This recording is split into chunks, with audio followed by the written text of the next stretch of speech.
Hello everyone, welcome. Thank you for joining me. In this session, we're going to take a few minutes just to focus on how to backbend using the floor and some soft cushions. Now, people are curvy and the floor is not. That makes exercising using the floor quite difficult because our bodies won't mold to the flat surface, and that flat surface is immovable and won't mold to us.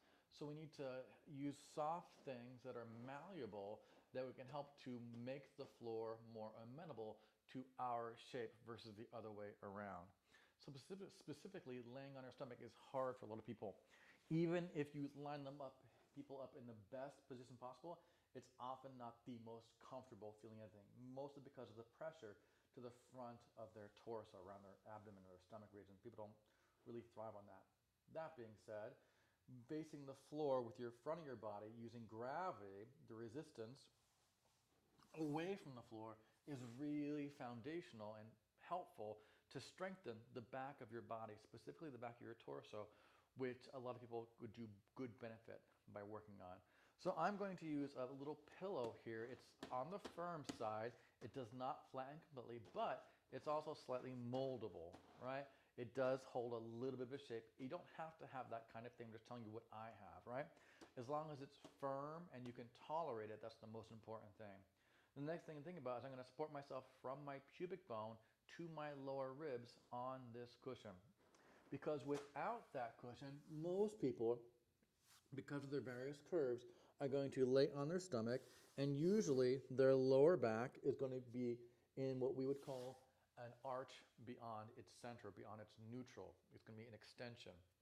And that is not good or bad, but you want to be able to say, I don't want to work from an arch position when you don't want that, right? So if you don't want to always be in an arch when you lay on your stomach, this is one way to focus on that. Otherwise, you're going to be, many people are going to be laying on their stomach and be arched already in their lower back for the entire duration of the exercise series, and there are just consequences to that sort of practice. So we're going to use a pillow to help us not be in an automatic arch to our lower back and also our neck when we lay on our stomach.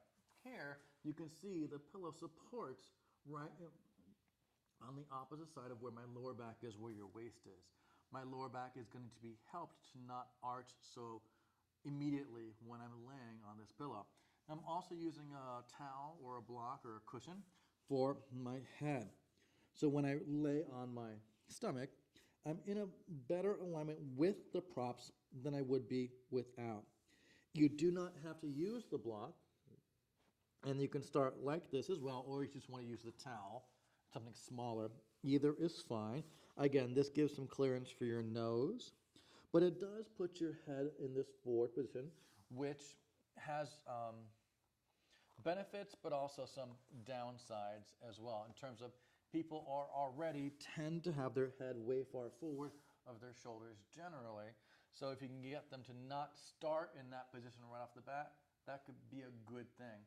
That being said, it's a nice range of motion to start from this head forward position to reach it out long from there, if you can have that awareness.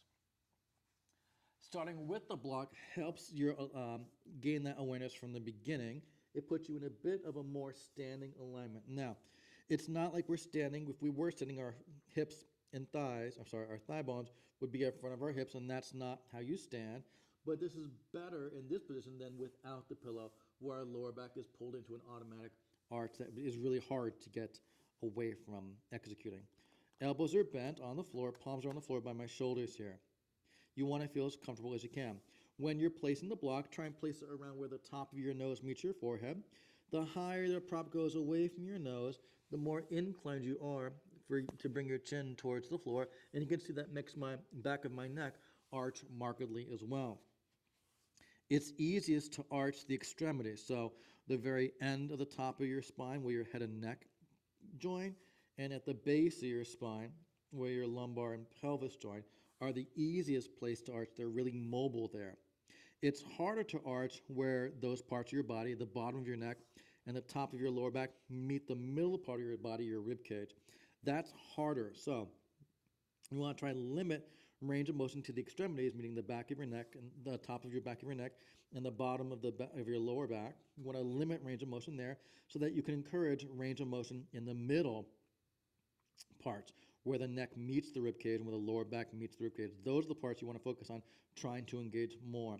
That's why we're using these props. So, keeping your knees, elbows, and toes down if you can. You're going to exhale and just try and bring the back of your head towards the ceiling behind you a little bit. Easy. Staying here. Make sure you're resting on the pillow. The front of your body rests on the pillow cushion. Then lengthen all the way down. And again, as you exhale, think of pressing the back of your head towards the ceiling behind you. Try not to press your knees into the floor because that will encourage your lower back to arch, right? So let those legs just rest on the floor as you're resting on the pillow cushion with the front of your body. Then lengthen all the way down. As you hover, you may feel the back of your hips, back of your legs engage. That's okay, as long as you're not lifting your tailbone up to the sky and creating more of an arch to your lower back than you want necessarily. And all the way down. Again, there's nothing wrong with extending and arching your lower back. You just want to create an awareness of when are you and when are you not. That's really helpful. So knowing what is an arch, what is not an arch, what is your center place is really helpful here. Take a deep breath in. You're doing really well. And all the way down. One more time. Again, the back of your skull reaches towards the ceiling behind you. Look at the floor right in front of your face. Stay here. Let the front of your hips rest on the pillow cushion. You got it. And all the way down. Now, something that would help this motion now is to move the shoulder blades back with you when you move your torso to that hover. And that is hard to do with the palms and elbows on the floor. People get confused.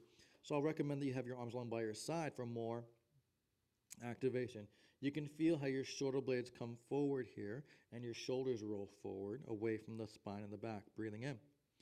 Now, as you hover the back of your skull towards the ceiling behind you, you're going to also draw the whole shoulder blade complex back with you. That means the top of the shoulder, middle of the shoulder, and the back of the shoulder blade all go back together, not just one part of the shoulder blade only. The whole shoulder blade, top, middle, and bottom, go back and then release all the way down. What tends to happen here is as people hover and move the shoulder blades back, they only move the bottom of the shoulder blade back, and that's going to encourage the top of the shoulder blade to tilt forward, and the top of the shoulder is going to point forward and down. That makes it harder to extend your backbone. It makes it much challenging. Then all the way down, you'll see less less of what you're looking for. So as you hover your torso, look at the floor in front of you and draw the top of the shoulder blade, middle of the shoulder blade, and bottom of the shoulder blade back together. Fingers can be on or off the floor, whatever works for you. Then lengthen all the way down. Two more there. Again, let your legs rest on the floor. Let your hips rest on the pillow. Hover the upper body and draw the shoulder blades together a lot, really strongly. Really great job there. Then all the way forward and down. One more time.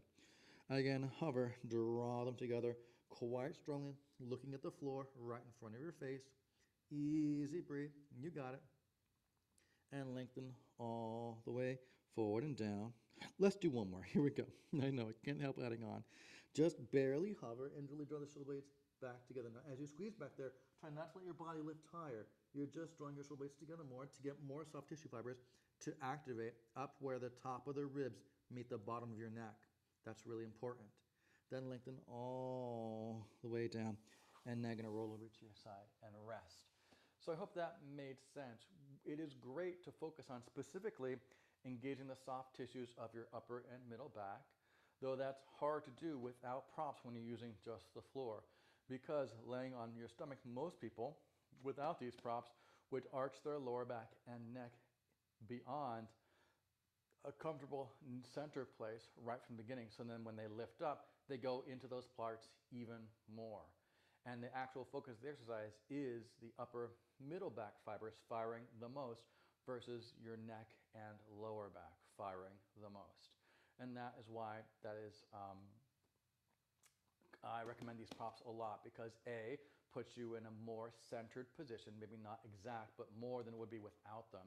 B, it helps you feel your upper and middle back a lot more. Now, you may not feel your upper and middle back firing more, and that is okay. We all feel things differently. But hopefully, visually, you can see and assess that we're trying to move our lower back and neck less, trying to move where our neck meets our rib cage, and our lower back meets our rib cage more. And it's facilitated a lot by using just these few simple props that you have most likely at home. Again, this could be a rolled up towel or a pillow, two pillows together.